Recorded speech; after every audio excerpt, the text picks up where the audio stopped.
김민준의 하루는 언제나 새벽 5시 정각. 세상의 모든 소음이 잠든 가장 깊은 침묵 속에서 시작되었다.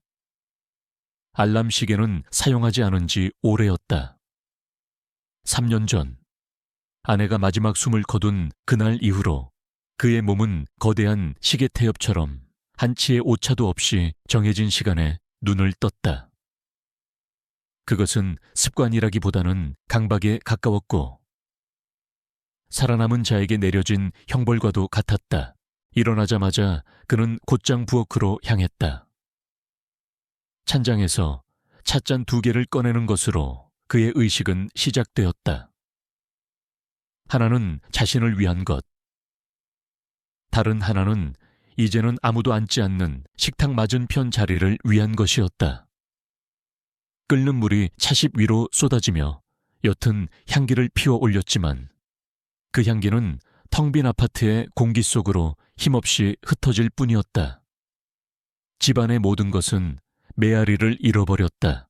웃음소리도, 대화소리도, 심지어 찻잔을 내려놓는 작은 소리조차도 차가운 벽과 바닥에 흡수되어 곧바로 소멸했다. 이 집은 소리를 기억하는 법을 잊어버린 듯했다. 아침 식사는 언제나 똑같은 메뉴였다. 밥 한 공기, 김치, 그리고 간밤에 끓여놓은 미역국. 그는 마치 약을 먹듯 꾸역꾸역 음식을 밀어 넣었다. 무슨 맛인지 느끼지 못한 지는 오래되었다. 식사를 마친 후에는 청소를 했다. 그의 집은 병원 수술실처럼 먼지 한 톨 없이 깨끗했다. 가구들은 모두 제자리에 완벽하게 정돈되어 있었고 쿠션의 각도, 리모컨의 위치까지 아내가 살아있을 때와 똑같았다. 그는 이 집을 과거에 한순간에 박제시켜 놓았다. 변화는 곧 망각의 시작이라 믿었기 때문이다. 모든 것을 그대로 유지하는 것만이 아내의 존재를, 그리고 자신들의 사랑을 지키는 유일한 방법이라고 그는 생각했다. 하지만 이 모든 정돈된 일상과 깨끗함 뒤에는 거대한 공허가 도사리고 있었다. 특히 해가 지고 어둠이 내리기 시작하면 그의 마음속에 도사리고 있던 이름 모를 불안감이 스멀스멀 피어오르기 시작했다. 그는 집안의 모든 불을 켰다. 거실, 침실, 부엌, 심지어 화장실까지. 어둠은 그에게 죽음과 소멸을 연상시켰고 침묵은 그를 혼자라는 끔찍한 진실과 마주하게 했다. TV를 틀어놓아도 사람들의 목소리는 그의 귓가를 스쳐갈 뿐 마음속으로 들어오지는 못했다. 그는 세상과 유리된 섬이었다. 그가 일주일에 3번 노인복지관 문화센터에 나가는 것 또한 이 지독한 침묵과 어둠으로부터 도망치기 위한 발버둥의 일환이었다. 그에게 노래교실은 즐거움이나 취미가 아니라 정해진 시간표를 채워넣는 의무 활동에 불과했다. 그는 늘 교실 맨 뒷자리에 유령처럼 앉아 다른 노인들의 활기찬 모습을 무표정하게 바라보곤 했다. 그들의 웃음소리, 수다 떠는 소리는 마치 다른 세상의 언어처럼 멀게만 느껴졌다. 그는 그저 시간이 흘러가기만을, 그래서 이 의무적인 활동을 끝내고 다시 안전한 하지만 고독한 자신의 요새로 돌아가기만을 바랄 뿐이었다. 그러던 어느 날이었다. 그날도 그는 여느 때처럼 교실 맨 구석에 앉아 멍하니 창밖을 바라보고 있었다. 강사가 피아노 반주를 시작했고 모두가 익숙한 옛 노래를 부르기 시작했다. 수십 개의 목소리가 한데 섞여 웅웅거리는 합창 속에서 문득 그의 귀에 다른 하나의 소리가 날아와 박혔다. 그것은 기교가 뛰어나거나 성량이 풍부한 목소리는 아니었다. 하지만 이상하리만치 맑고 따뜻한 기운을 담고 있었다. 마치 추운 겨울날 창문 틈으로 스며드는 한 줄기 햇살처럼 그의 무채색 세상에 파고드는 소리였다. 민주는 자기도 모르게 소리가 나는 쪽으로 고개를 돌렸다. 창가 쪽 3번째 줄에 앉은 한 여인이었다. 희끗희끗한 파마머리에 수수한 옷차림, 특별할 것 없는 외모였지만 노래를 부르는 그녀의 얼굴에는 잔잔한 미소가 걸려 있었다. 그 미소는 억지로 꾸민 것이 아닌 진심에서 우러나오는 평온함과 따스함을 담고 있었다. 민주는 그 순간 심장이 쿵 하고 내려앉는 것을 느꼈다. 지난 3년간 멈춰있던 것만 같던 그의 심장이었다. 그녀의 이름이 이수연이라는 것은 나중에 알게 되었다. 그는 그날 내내 자신도 모르게 그녀를 좇고 있었다. 노래를 부를 때 살짝 찡그리는 미간, 친구들과 이야기하며 터뜨리는 소박한 웃음, 복도를 걸을 때의 차분한 걸음걸이까지 그녀의 모든 움직임이 그의 텅 빈 세상에 작은 파문을 일으켰다. 그녀는 그가 잃어버린 모든 것을 가지고 있는 듯했다. 삶의 온기, 평온함, 그리고 진심 어린 미소. 수업이 끝나고 사람들이 썰물처럼 빠져나갔다. 그는 자리에서 일어나지 못한 채 수연이 친구들과 함께 웃으며 교실을 나가는 뒷모습을 한참 동안 바라보았다. 마침내 교실에 혼자 남게 되었을 때 그는 깊은 한숨을 내쉬었다. 그날 저녁 집으로 돌아온 민주는 평소와 같이 저녁 식사를 했다. 여전히 집은 메아리 없이 고요했고 음식은 아무 맛도 나지 않았다. 하지만 무언가 달라져 있었다. 딱딱하게 굳어있던 그의 마음 한구석에 아주 작은 균열이 생긴 것 같았다. 그리고 그날 밤 지독한 침묵 속에서 그는 처음으로 다른 소리를 들었다. 귀에서 맴도는 환청이 아니었다. 마음속에서 울려 퍼지는 그 여자의 맑고 따뜻했던 노래소리였다. 3년 만에 처음으로 그의 텅 빈 집에 새로운 소리가 깃들기 시작했다. 이수연의 목소리는 김민준의 굳게 닫혔던 시간 속에 조심스럽게 스며들었다. 다음 노래 교실이 열리기까지의 이틀은 그에게 3년 만에 처음으로 기다림이라는 감정을 느끼게 했다. 그것은 초조함과는 다른 희미한 설렘과 기대를 동반한 낯선 감각이었다. 그는 옷장 깊숙이 넣어두었던 조금 더 색이 밝은 셔츠를 꺼내 다림질을 했다. 거울 앞에서 머리를 빗는 시간이 조금 더 길어졌다. 스스로도 인식하지 못하는 사이 그의 잿빛 세상에 아주 작은 변화의 바람이 불기 시작하고 있었다. 노래 교실이 열리는 날 그는 평소보다 조금 일찍 복지관에 도착했다. 늘 앉던 맨 뒷자리 대신 그는 용기를 내어 창가 쪽 그녀가 앉는 자리에서 그리 멀지 않은 곳에 자리를 잡았다. 심장이 어색하게 쿵쾅거렸다. 곧이어 수연이 친구들과 함께 웃으며 들어왔고 민주는 저도 모르게 시선을 피했다. 마치 사춘기 소년이라도 된 것 같아 얼굴이 화끈거렸다. 수업 시간 내내 그는 노래에 집중할 수 없었다. 그의 모든 신경은 수연에게로 향해 있었다. 그녀가 부르는 노래의 음정 하나하나, 가사를 따라 움직이는 입모양, 간혹 박자를 놓치고 쑥스럽게 웃는 모습까지. 그의 눈에는 그 모든 것이 특별하게 보였다. 3년 동안 그의 눈은 그저 보기만 했을 뿐 무언가를 진심으로 바라본 적이 없었다. 오늘 그는 처음으로 다시 바라보기 시작했다. 수업이 끝나고 사람들이 하나둘씩 자리를 뜨기 시작했다. 민준의 심장이 다시 요동쳤다. 지금이 아니면 또다시 기회는 없을지도 모른다. 그는 마른 입술을 혀로 축이며 자리에서 일어났다. 수연이 가방을 챙겨 친구들과 함께 교실 문을 나서려는 순간이었다. 조, 그의 목소리는 생각보다 더 작고 갈라져 나왔다. 수연과 그녀의 친구들이 동시에 그를 돌아보았다. 민주는 시선이 집중되자 당황해서 얼굴이 붉어졌다.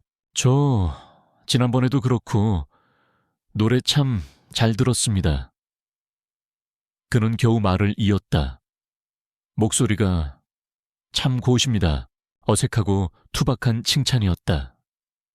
수연의 친구들이 가볍게 웃으며 짓궂은 눈빛을 보냈다.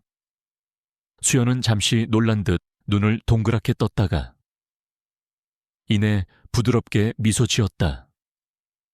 그 미소 하나에 민준의 긴장된 마음이 눈 녹듯 스르르 풀리는 것 같았다. 아니에요. 좋게 들어주셔서 감사합니다. 그것이 시작이었다. 그날 이후 그들은 복도에서 마주치면 어색하게 목례를 나누는 사이가 되었다. 다음 수업 시간에는 민준이 먼저 그녀에게 다가가 인사를 건넸다. 안녕하세요. 이수연 씨. 그녀의 이름을 입에 담는 것만으로도 그의 가슴 한편이 따뜻해지는 것 같았다. 며칠 후 수업이 끝난 뒤 민준은 평생의 용기를 다 끌어모아 그녀에게 제안했다. 괜찮으시다면 따뜻한 차 한 잔 어떻습니까? 수연은 잠시 망설였지만 그의 눈에 담긴 진솔함과 수줍음을 읽고는 이내 고개를 끄덕였다. 복지관 근처에 작은 전통 찻집. 쌉쌀한 대추차의 향기가 감도는 그곳에서 두 사람은 처음으로 마주 앉았다. 어색한 침묵이 잠시 흘렀지만 노래라는 공통의 관심사가 곧 그 침묵을 깼다. 그들은 수업 시간에 불렀던 노래들에 대한 이야기를 나누었다. 노래에 얽힌 각자의 젊은 시절 추억, 좋아했던 가수, 빛바랜 시간의 편린들을 조심스럽게 꺼내놓았다. 민주는 자신도 모르게 조금씩 마음의 문을 열고 있었다. 그는 수연의 편안하고 따뜻한 분위기 속에서 아내와 함께 즐겨 듣던 노래에 대해 이야기했다. 그의 목소리에는 깊은 그리움이 묻어났지만 그늘진 슬픔만 있는 것은 아니었다. 행복했던 순간의 반짝임이 함께 있었다. 수연은 말없이 그의 이야기를 들어주었다. 그녀의 깊은 눈은 그의 슬픔을 동정하는 것이 아니라 그저 가만히 이해하고 보듬어주는 듯했다. 그녀 또한 남편을 일찍 여의고 홀로 아이들을 키워낸 세월의 무게를 알고 있었기에 그의 고독의 색깔을 어렴풋이 짐작할 수 있었다. 그날 이후 그들의 만남은 일상이 되었다. 수업이 끝나면 함께 점심을 먹고 동네 공원을 나란히 걸었다. 민준의 삶은 놀랍도록 변해갔다. 아침에 눈을 뜰 때 더 이상 절망감이 그를 짓누르지 않았다. 식사를 할 때는 음식의 맛을 느끼기 시작했고 집을 나설 때는 발걸음이 가벼웠다. 수연과 함께 걷는 공원의 풍경은 매일매일 새롭게 느껴졌다. 그는 웃는 법을 다시 배우고 있었다. 수연 역시 자신의 삶에 찾아온 이 변화가 싫지 않았다. 민준의 서툴지만 진심 어린 모습, 작은 것에 아이처럼 기뻐하는 순수함이 그녀의 마음을 움직였다. 그는 함께 떡볶이를 먹을 때면 입가에 양념을 묻히고도 몰랐고 길게 핀 작은 들꽃을 발견하고는 한참을 쪼그려 앉아 바라보곤 했다. 그런 모습들은 그녀로 하여금 잊고 있던 설렘과 함께 누군가를 돌보고 싶다는 따뜻한 감정을 불러일으켰다. 그들은 서로의 고독을 채워주는 거울과도 같은 존재가 되어가고 있었다. 어느덧 초여름의 문턱, 해가 길어진 오후였다. 공원 벤치에 나란히 앉아 노을 지는 하늘을 바라보고 있을 때였다. 민주는 말없이 자신의 투박하고 거친 손을 들어 수연의 고운 손 위로 조심스럽게 포겠다. 수연의 어깨가 살짝 흠칫했지만 그녀는 손을 빼지 않았다. 민준의 손은 조금 떨리고 있었지만 그 떨림을 통해 3년간 잊고 있던 온기가 살아있는 사람의 따스함이 고스란히 전해져 왔다. 두 사람 사이에는 아무 말도 오가지 않았다.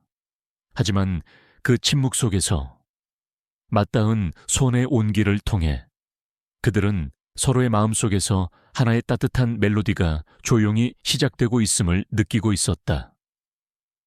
그것은 외로움의 종착역이자 새로운 삶의 시작을 알리는 아름다운 전주곡이었다. 두 사람의 연애는 늦게 배운 도둑질처럼 서툴지만 달콤하게 무르익어 갔다. 김민준의 텅 비었던 세상은 이수연이라는 색채로 가득 채워졌다. 그는 더 이상 새벽의 침묵을 두려워하지 않았고 밤의 어둠 속에서 뒤척이지도 않았다. 그의 하루는 수연에게 아침 인사를 건네는 전화로 시작되었고 그녀의 목소리를 들으며 잠자리에 드는 것으로 마무리되었다. 3년간 멈춰있던 그의 시간은 다시 흐르기 시작했고 심지어 빠르게 흘러가는 것처럼 느껴졌다. 수연 역시 자신의 삶에 찾아온 이 늦깎이 로맨스를 기쁘게 받아들였다.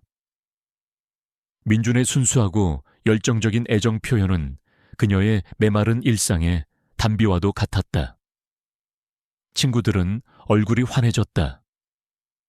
좋은 일 있냐며 그녀의 변화를 금세 알아차렸다. 수연은 쑥스럽게 웃으며 민준의 다정함에 대해 이야기하곤 했다. 하루에도 몇 번씩 안부를 묻고 식사는 했는지, 약은 챙겼는지 꼼꼼하게 챙기는 그의 모습은 듬직하고 고맙게 느껴졌다.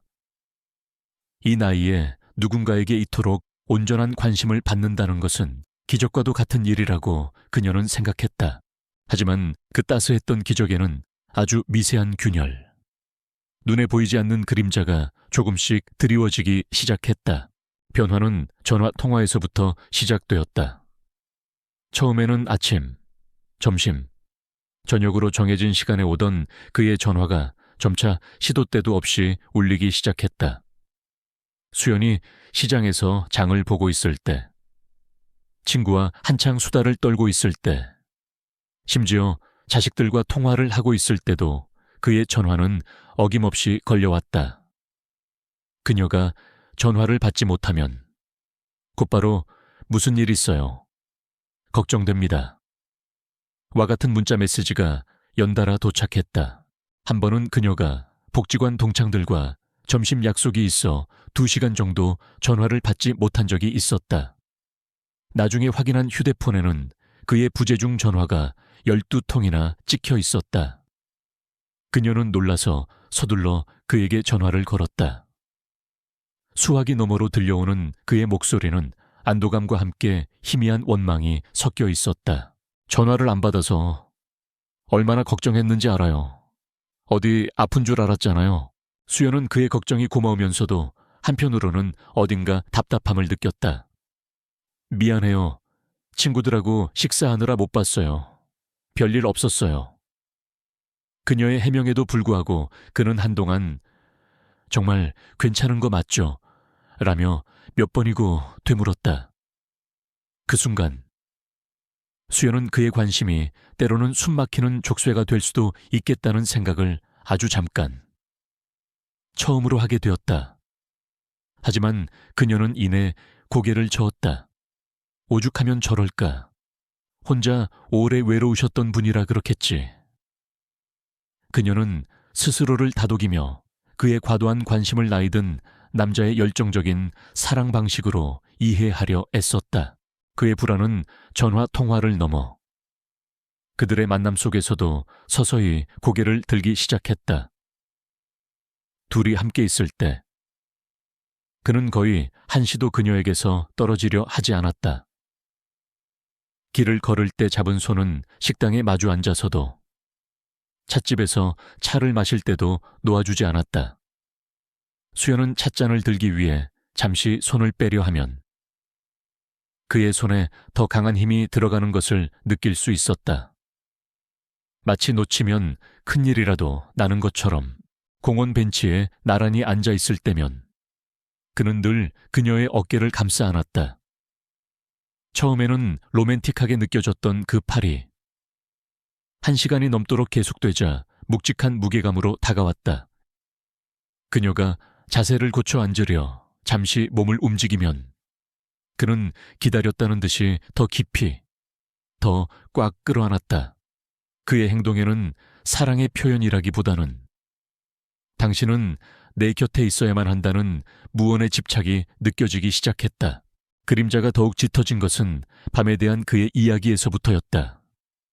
해가 지고 어스름이 깔릴 무렵이면 그는 눈에 띄게 불안해했다.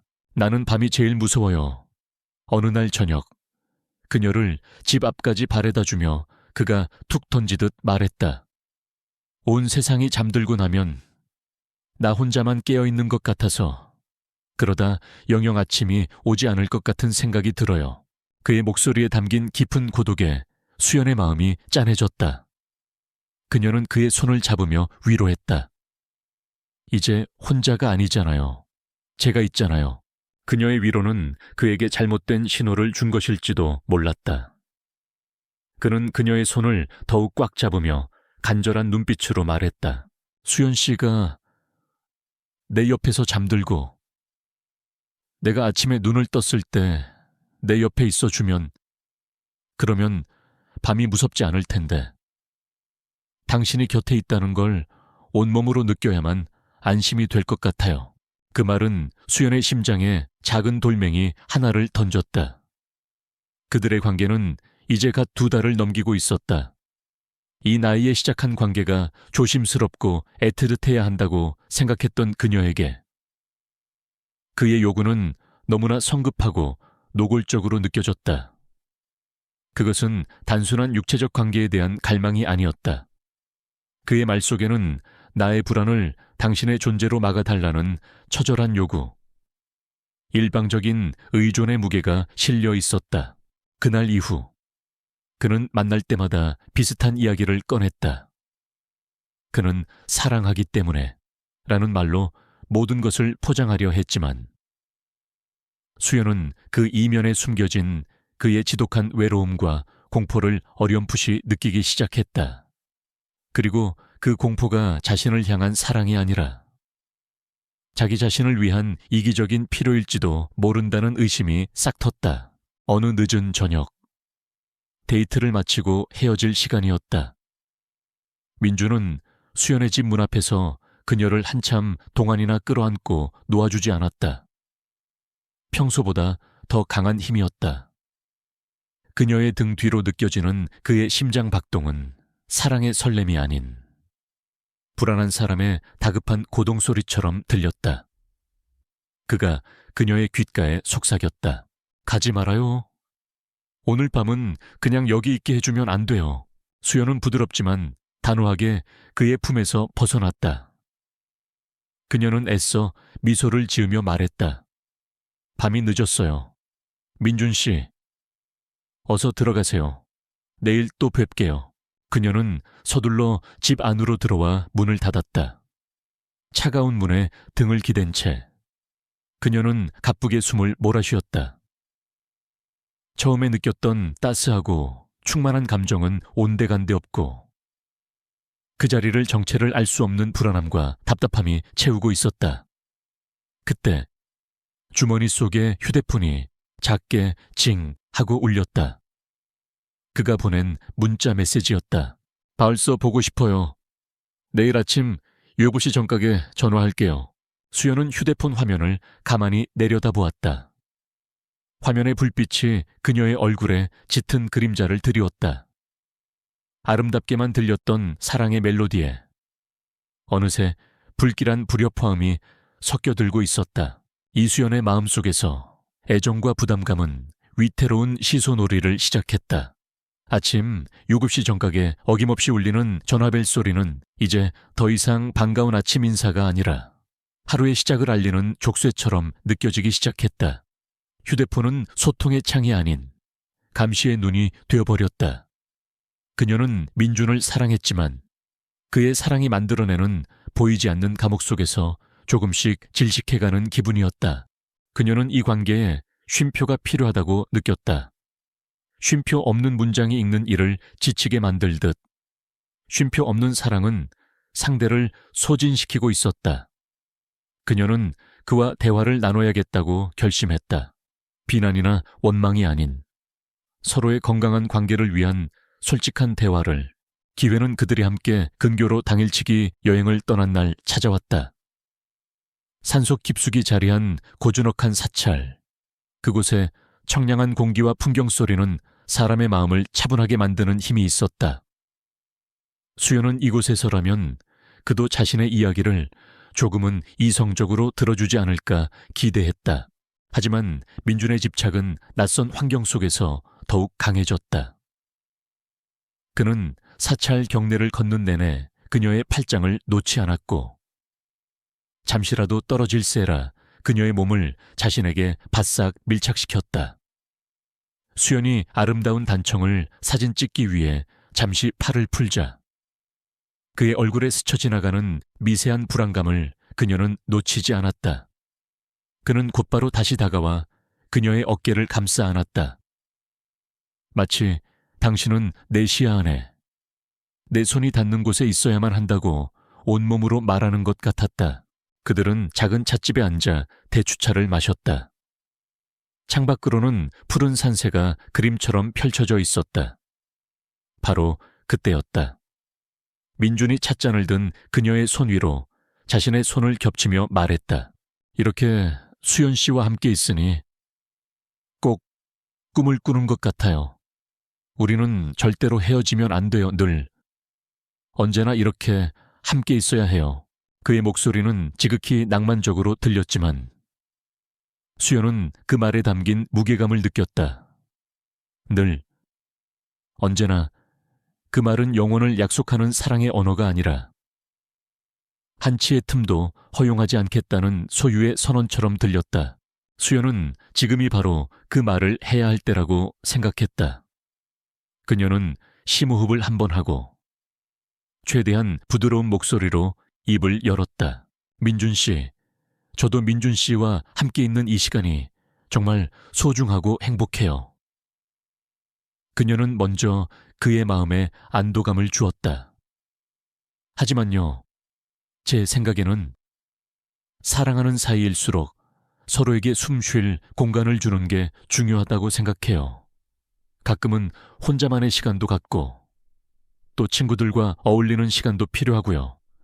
우리 조금만 천천히 여유를 갖고 관계를 만들어가면 안 될까요? 그녀는 조심스럽게 단어를 골랐다. 그녀의 의도는 관계를 끝내자는 것이 아니라 더 건강하게 만들자는 것이었다. 하지만 그녀가 고른 단어들은 민준의 불안한 마음에 가닿는 순간 전혀 다른 의미로 변질되어 버렸다. 공간, 혼자만의 시간, 천천히.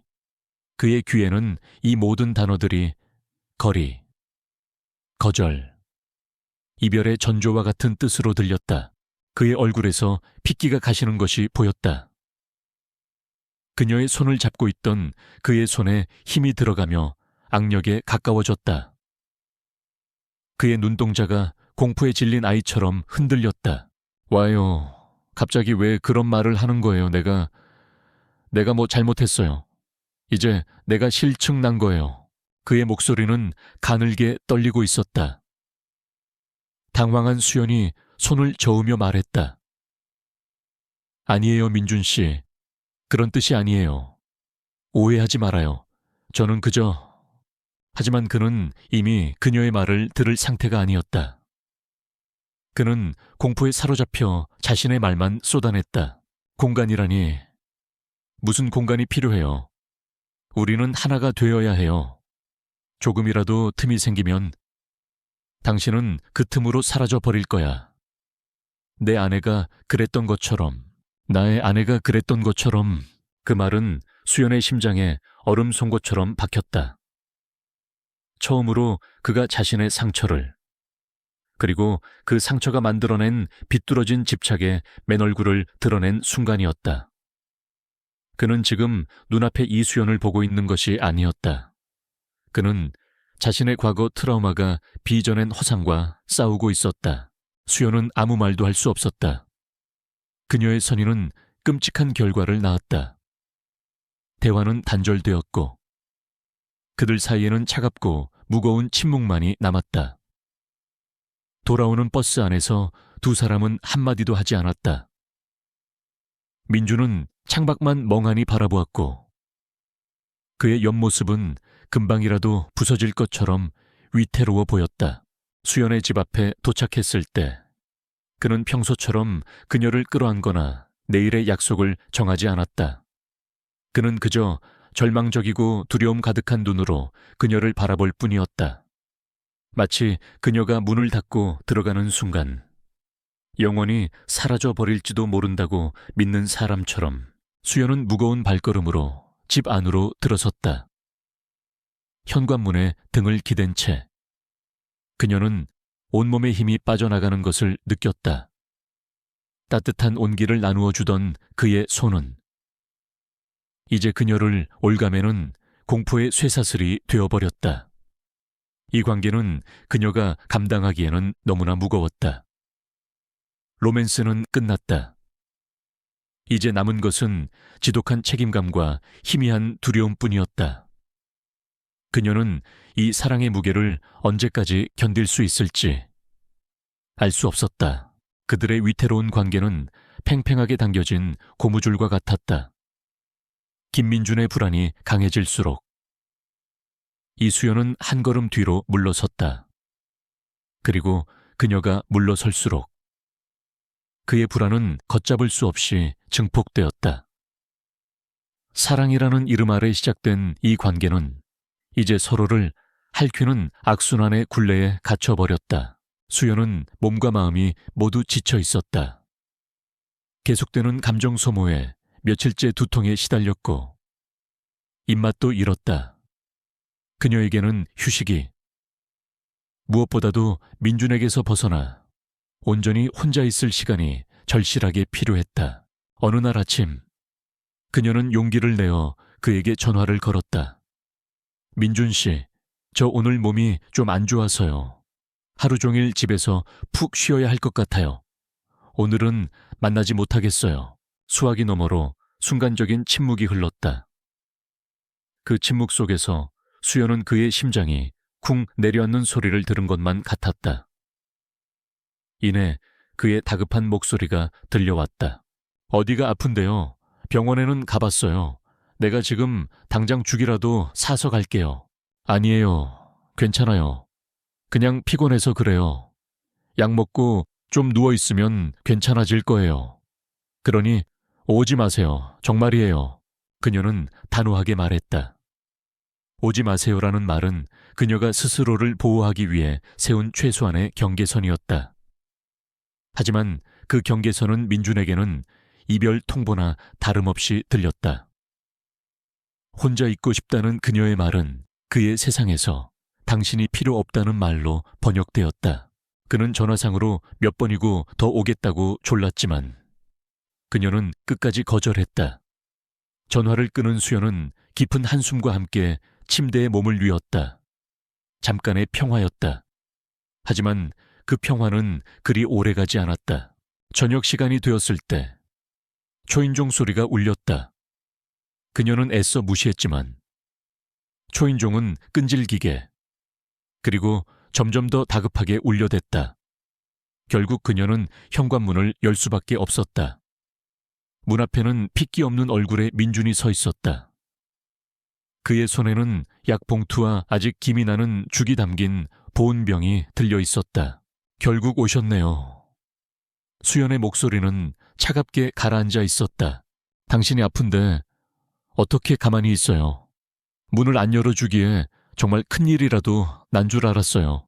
그의 얼굴에는 진심 어린 걱정이 가득했지만 수연에게는 그마저도 자신의 경계선을 무시한 이기적인 행동으로 보일 뿐이었다. 그녀는 마지못해 그를 안으로 들였다. 집안의 공기는 얼음장처럼 차갑고 무거웠다. 그는 그녀를 식탁에 앉히고 죽을 그릇에 덜어주었지만 그녀는 숟가락을 들지 않았다. 저 입맛 없어요. 마음은 고맙지만 이만 돌아가 주세요. 저 정말 쉬고 싶어요. 그녀의 거절은 그에게 마지막 일격이었다.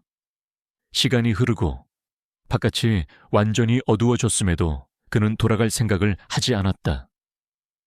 그는 그저 소파에 앉아 불안한 눈으로 그녀를 쳐다볼 뿐이었다.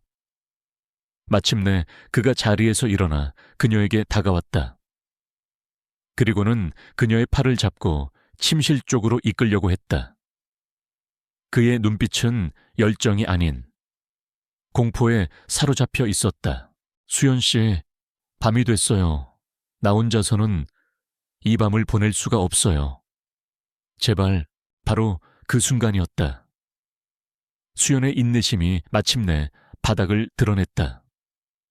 그녀는 온몸의 힘을 다해 그의 손을 뿌리쳤다.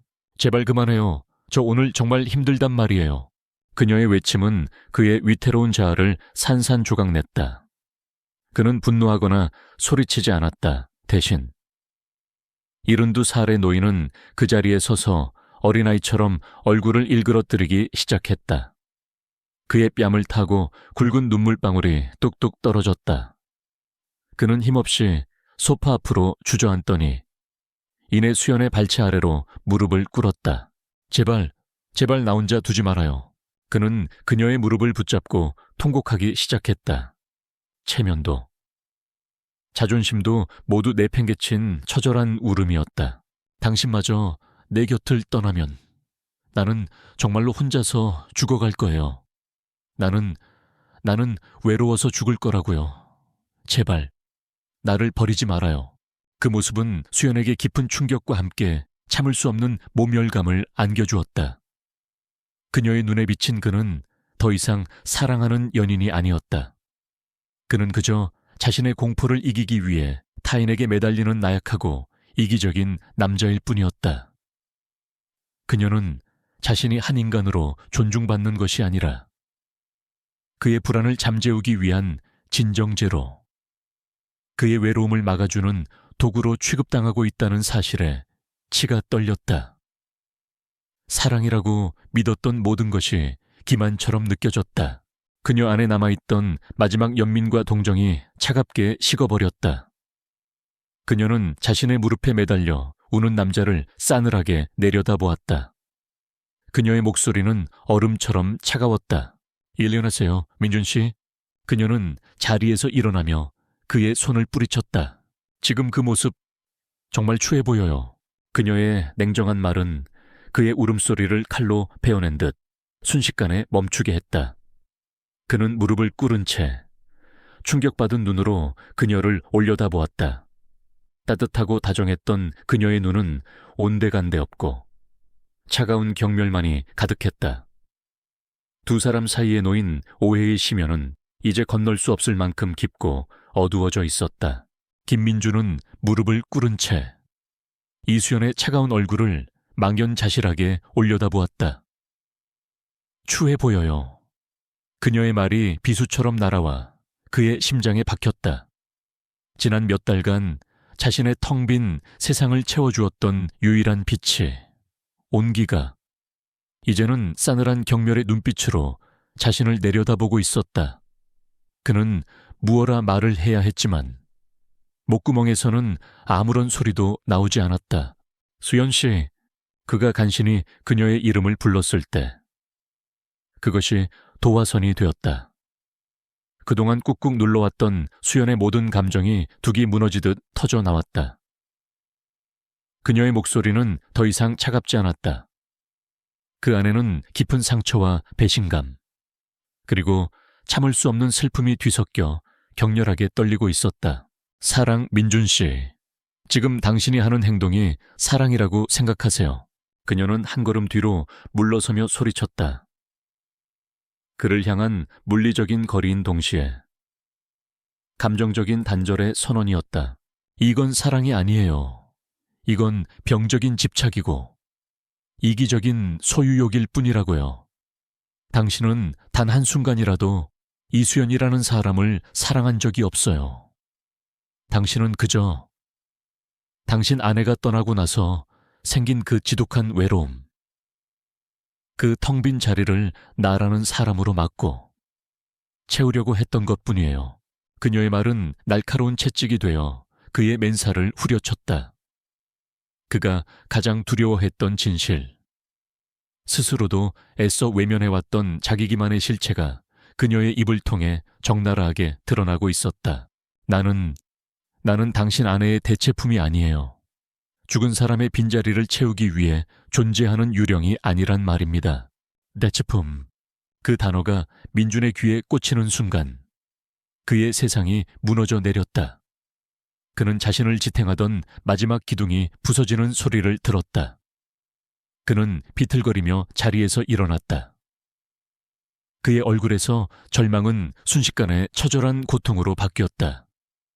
이성적인 사고는 마비되었고 상처 입은 짐승과 같은 원초적인 감정만이 남았다. 아니야, 아니야. 그가 미친 사람처럼 소리쳤다. 그것은 분노의 외침이 아닌 절벽 끝에 매달린 사람의 마지막 비명과도 같았다. 당신은 아무것도 몰라. 내가 지난 3년간 어떻게 살았는지, 내가 얼마나 지옥 속에서 버텼는지 당신이 뭘 아느냔 말이야. 그의 이성을 잃은 움직임의 거실, 테이블 위에 놓여있던 꽃병이 팔에 걸렸다. 쨍그랑 하는 날카로운 파열음과 함께 수연이 처음 그에게 선물했던 하얀 도자기 꽃병이 바닥에 떨어져 산산조각이 났다. 방금 전까지 생생하게 피어있던 꽃들이 힘없이 바닥에 나뒹굴었다. 그 소리에 수연은 쏘스라치게 놀라 어깨를 움츠렸다. 하지만 그녀의 결심은 더욱 굳어졌다. 그의 고통이 아무리 깊다 한들 그것이 다른 사람에게 상처를 줄 권리가 되지는 않았다. 이 관계는 더 이상 희망이 없었다. 이것은 사랑이 아니라 서로의 상처를 파먹는 지독한 악연일 뿐이었다. 그녀의 눈에서 뜨거운 눈물이 흘러내렸다. 그것은 지난 몇 달간의 행복했던 시간에 대한 작별의 눈물이었고 이 질식할 것 같은 관계에서 벗어나는 안도의 눈물이기도 했다. 그녀는 더 이상 그를 바라보지 않았다. 이제 다 끝났어요. 그녀의 목소리는 모든 감정이 소진된 사람처럼 공허했다. 더는 못하겠어요. 수연은 소파에 놓여있던 자신의 외투와 가방을 집어들었다. 그리고 단 한 번도 뒤를 돌아보지 않은 채 현관으로 향했다. 민주는 깨진 도자기 조각들 사이에 멍하니 서서 그녀의 뒷모습을 바라볼 뿐 차마 붙잡지 못했다. 절컥. 현관문이 닫히는 소리는 사형 집행인의 선고처럼 그의 집안에 울려 퍼졌다. 그 소리와 함께 집안의 모든 소리가 다시 죽어버렸다. 방금 전의 격렬한 외침과 꽃병이 깨지는 소리가 거짓말이었던 것처럼 집안은 다시 완전한 침묵의 지배 아래 놓였다. 하지만 그것은 예전의 고독한 침묵과는 달랐다. 그것은 모든 희망이 사라진 자리, 폐허 위에 내려앉은 죽음의 침묵이었다. 민주는 천천히, 아주 천천히 바닥에 주저앉았다. 그의 손끝에 날카로운 도자기 파편이 스쳤지만 그는 아무런 고통도 느끼지 못했다.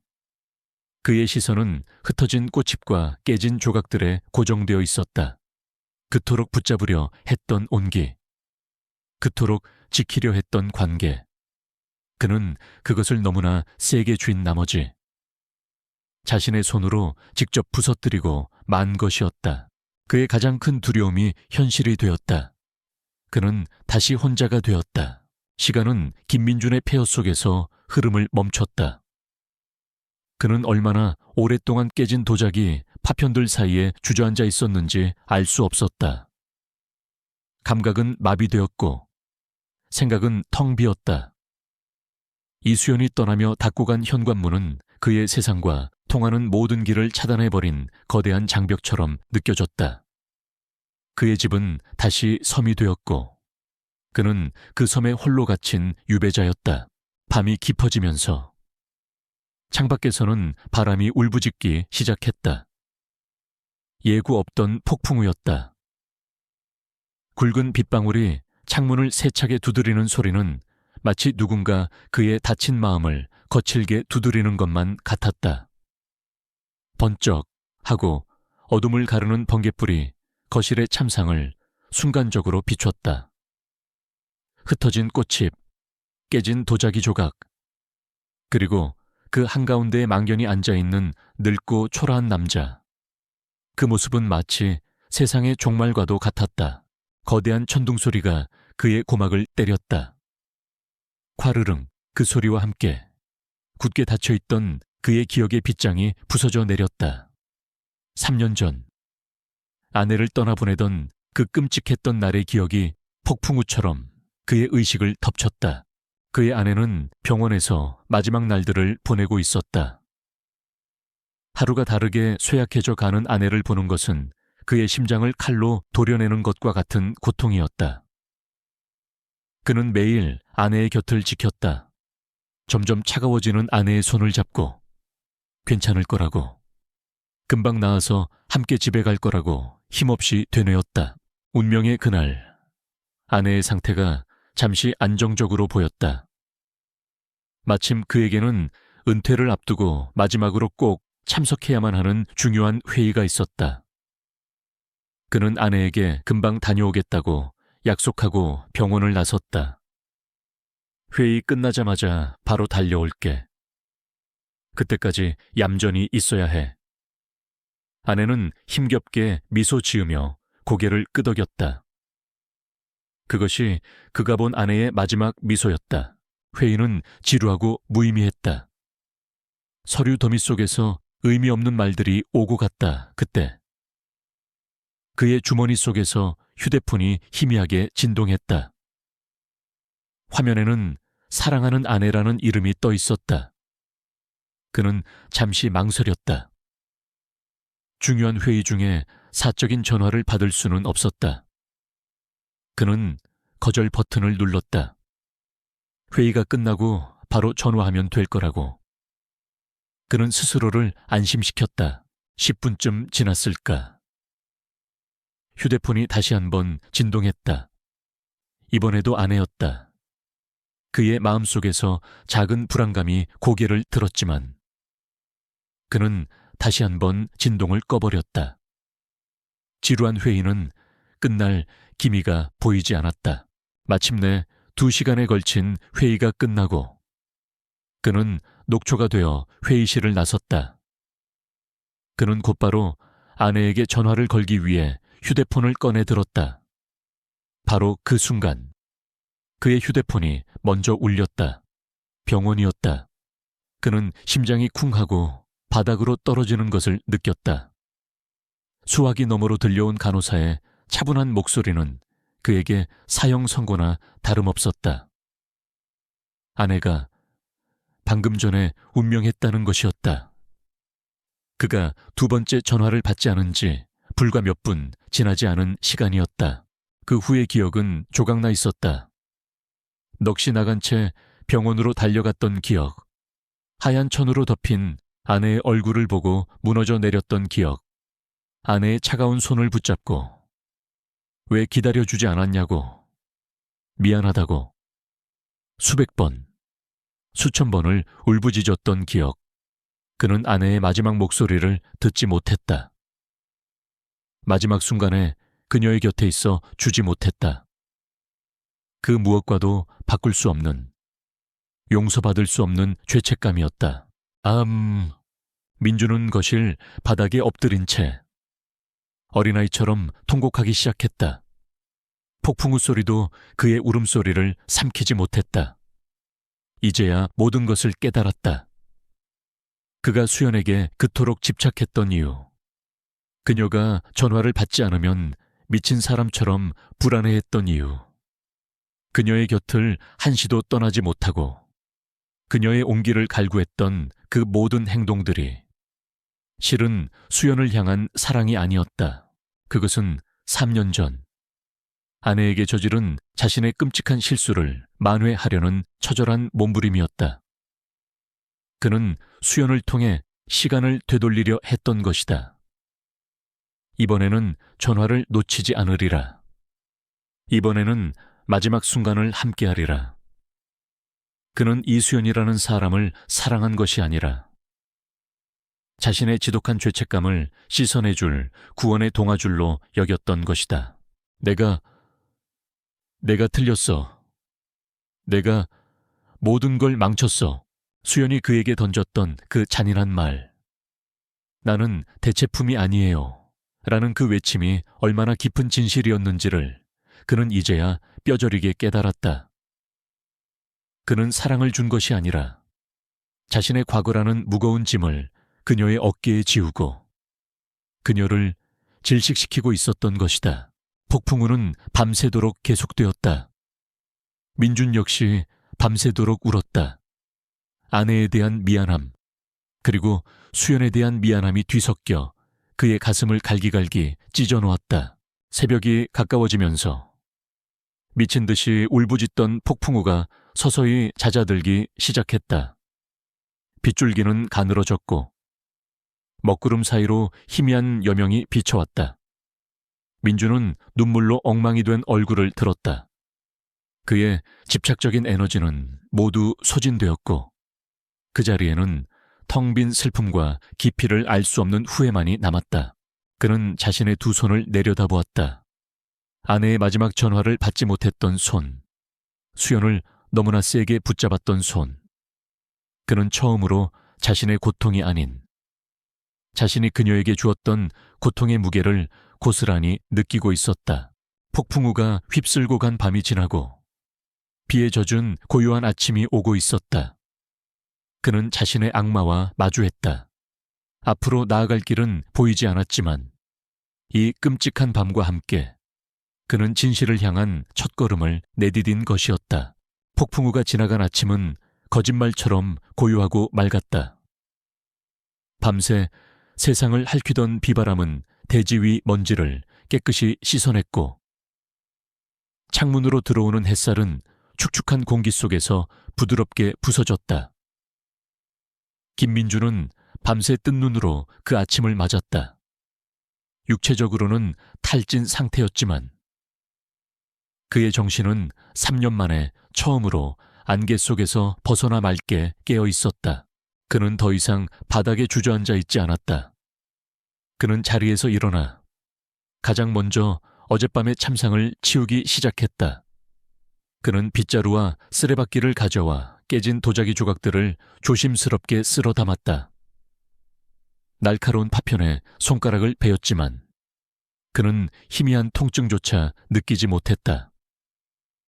산산조각 난 꽃병은 바로 어제의 자기 자신이었고 그것을 치우는 행위는 자신의 어리석었던 과거를 정리하는 첫 번째 의식이었다. 모든 것을 치우고 난 뒤 그는 옷을 갈아입었다. 평소처럼 각 잡힌 셔츠가 아닌 낡았지만 편안한 스웨터였다. 그리고 그는 집을 나섰다. 목적지는 정해져 있었다. 복지관도. 수연의 집도 아니었다. 작은 꽃집에 들른 그는 화려한 꽃다발이 아닌 소박하지만 깨끗한 흰 국화 한 송이를 샀다. 순백의 꽃잎은 마치 밤새도록 참여했던 그의 마음 같았다. 아내의 묘지는 비에 젖어 차분하게 가라앉아 있었다. 그는 아내의 이름이 새겨진 작은 비석 앞에 서서 가져온 국화꽃을 조심스럽게 내려놓았다. 지난 3년간 그는 이곳에 올 때마다 자신의 외로움을 토로하고 먼저 떠나버린 아내를 원망하기만 했다. 하지만 오늘은 달랐다. 오늘은 고백을 위한 방문이었다. 여보, 나왔어. 그의 목소리는 빗물에 씻긴 대기처럼 낮고 차분했다. 나 당신한테 정말 미안한 짓을 했어. 내가 너무 어리석었어. 당신이 떠난 그 빈자리가 무서워서, 밤마다 찾아오는 그 침묵이 지옥 같아서 내가 해서는 안 될 짓을 했어. 그는 잠시 말을 멈추고 심호흡을 했다. 아내의 사진이 그를 가만히 바라보고 있는 것 같았다. 이수연 씨, 참 좋은 사람이었어. 따뜻하고 맑은 사람이었지.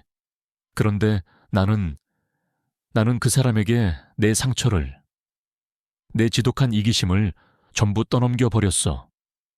그 사람은 당신을 대신할 수 있는 존재가 아니었는데 나는 그 사람을 당신의 대체품으로 만들려고 했어.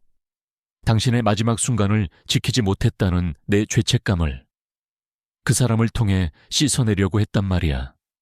여보, 정말 미안해. 그리고 그 사람에게도 너무 미안해. 그것은 변명이 아닌 온전한 고백이었다. 그는 처음으로 자신의 죄를 인정하고 아내의 죽음과 수연에게 주었던 상처를 분리해냈다.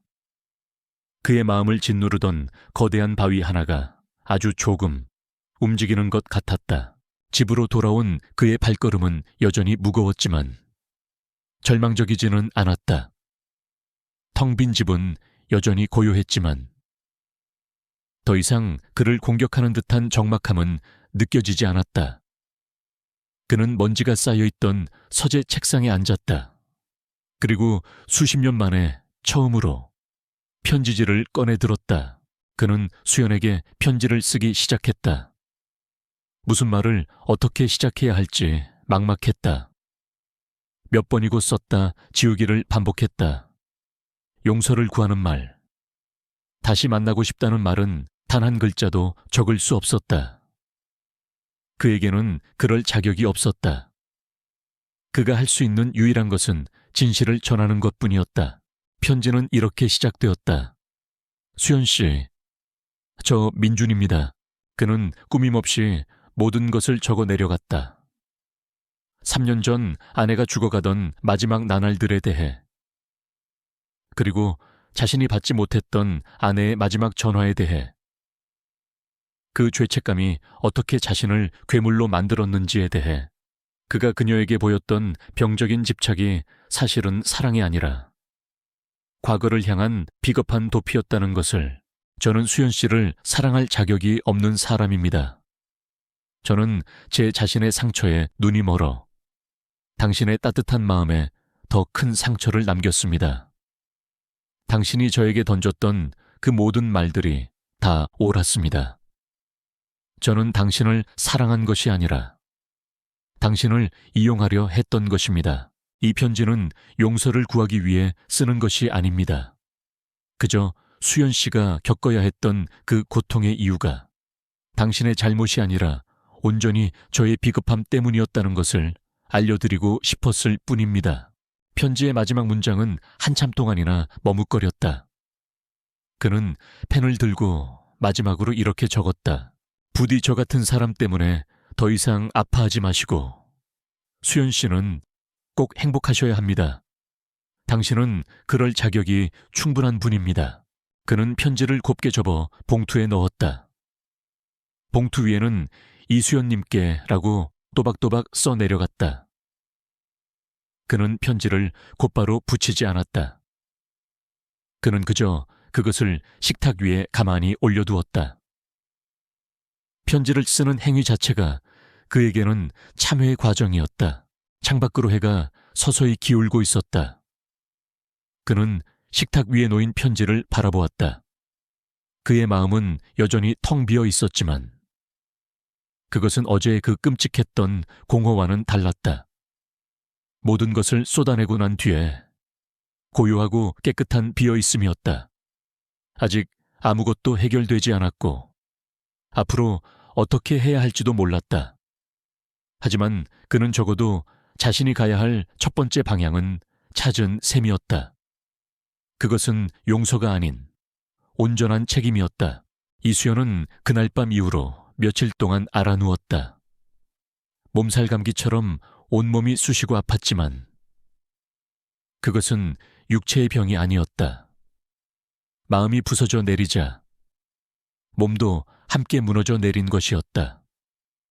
그녀의 머릿속에서는 마지막으로 보았던 김민준의 절망적인 얼굴과 깨진 도자기 조각들, 그리고 나는 대체품이 아니에요 라고 외치던 자신의 날카로운 목소리가 끔찍하게 뒤섞여 맴돌았다. 그녀는 분노했고 배신감을 느꼈으며 깊은 상처를 받았다. 한 남자의 따뜻한 진심이라고 믿었던 모든 것이 실은 그의 과거 트라우마가 만들어낸 이기적인 환상이었다는 사실에 모멸감을 느꼈다. 하지만 그 감정의 경락 밑바닥에는 아주 희미하지만 사라지지 않는 또 다른 감정이 있었다. 그것은 그의 처절했던 울음소리와 공포에 질렸던 눈동자에 대한 연민이었다. 그녀는 그를 증오하고 싶었지만 어쩐지 그럴 수가 없었다. 그렇게 며칠이 흘렀을까. 우편함에 꽂혀 있던 낯선 편지 한 통이 그녀의 손에 들려졌다. 봉투 위에 쓰인 이수연님께라는 글씨는 망설임과 정성이 함께 담겨있는 익숙한 필체였다. 김민준이었다. 그녀의 심장이 철렁 내려앉았다. 편지를 뜯어볼까 말까. 그녀는 한참을 망설였다. 또다시 변명을 늘어놓거나 매달리는 내용일 거라 생각하니 뜯어볼 용기가 나지 않았다. 하지만 무언가에 이끌리듯 그녀는 조심스럽게 봉투를 열었다. 편지는 길었다. 그리고 그 안에는 그녀가 예상했던 변명이나 애원은 단 한 줄도 없었다. 대신 한 남자가 평생 가슴에 묻어두었던 아프고 무거운 고백이 담겨 있었다. 그녀는 숨을 죽인 채 편지를 읽어 내려갔다. 아내의 마지막 나날들, 받지 못했던 마지막 전화, 그리고 그날 이후로 그를 잠식해온 지독한 죄책감과 외로움에 대한 이야기. 그는 단 한순간도 자신을 미화하거나 합리화하지 않았다.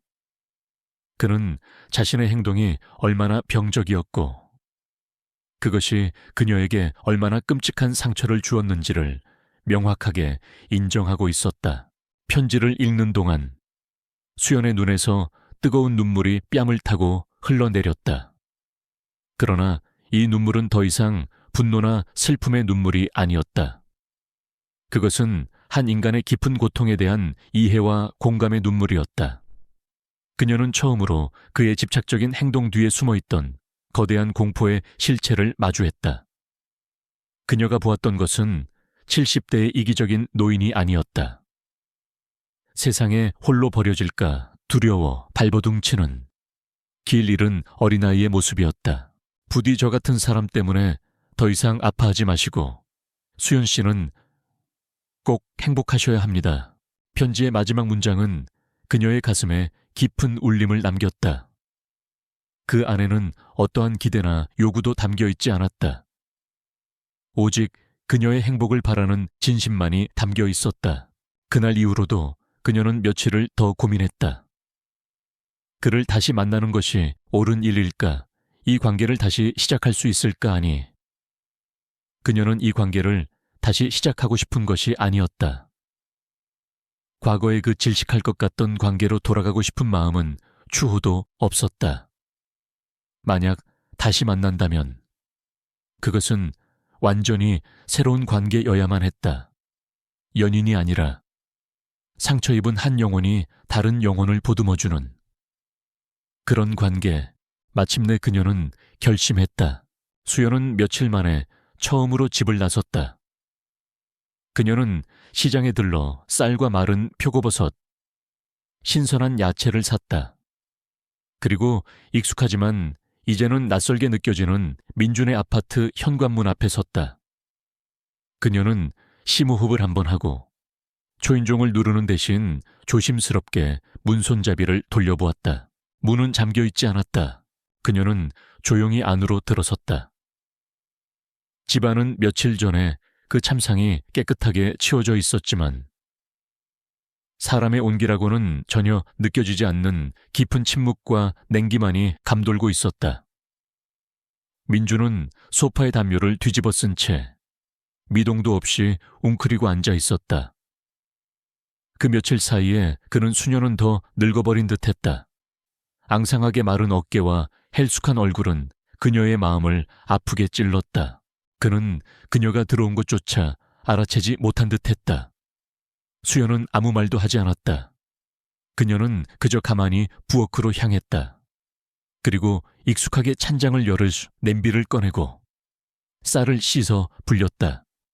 그녀는 능숙한 손길로 야채를 다듬고 표고버섯을 우려내어 따뜻한 죽을 끓이기 시작했다. 달그락 탁탁탁 부엌에서 들려오는 작지만 온기 있는 소리에 민주는 아주 천천히 고개를 들었다. 그의 초점 없는 눈에 부엌에 서 있는 수연의 뒷모습이 들어왔다. 그는 꿈을 꾸고 있는 것이라고 생각했다. 그가 감히 기대할 수 없었던 환영이라고. 하지만 코끝으로 스며드는 고소하고 따뜻한 죽 냄새는 그것이 현실임을 알려주고 있었다. 수연은 뜨거운 죽이 담긴 그릇을 쟁반에 받쳐 그에게 다가갔다. 그녀는 소파 앞 테이블에 죽 그릇을 내려놓고 그의 손에 숟가락을 쥐어주었다. 그녀는 여전히 아무 말도 하지 않았다. 괜찮아요. 용서할게요. 와 같은 말은 필요하지 않았다. 그녀의 행동은 그 어떤 말보다 더 깊은 의미를 담고 있었다. 그것은 나는 당신의 과거를 이해해요. 이제 혼자 아파하지 않아도 괜찮아요. 라고 말하는 따뜻한 위로 그 자체였다. 민주는 떨리는 손으로 숟가락을 들었다. 그의 눈에서 뜨거운 눈물 한 방울이 죽 그릇 안으로 툭 떨어졌다. 그는 고개를 숙인 채 소리 없이 죽을 한 숟가락 떠서 입으로 가져갔다. 며칠 만에 처음으로 느끼는 음식의 온기였다. 그것은 그의 텅 빈 위장뿐만 아니라 차갑게 얼어붙었던 그의 마음까지 녹여주는 구원의 맛이었다. 그들의 시간은 이전과는 전혀 다른 속도로, 전혀 다른 온도로 흘러가기 시작했다. 김민준의 집착적인 사랑은 사라졌다. 그 자리에는 서툴지만 진심 어린 배려와 노력이 채워지기 시작했다.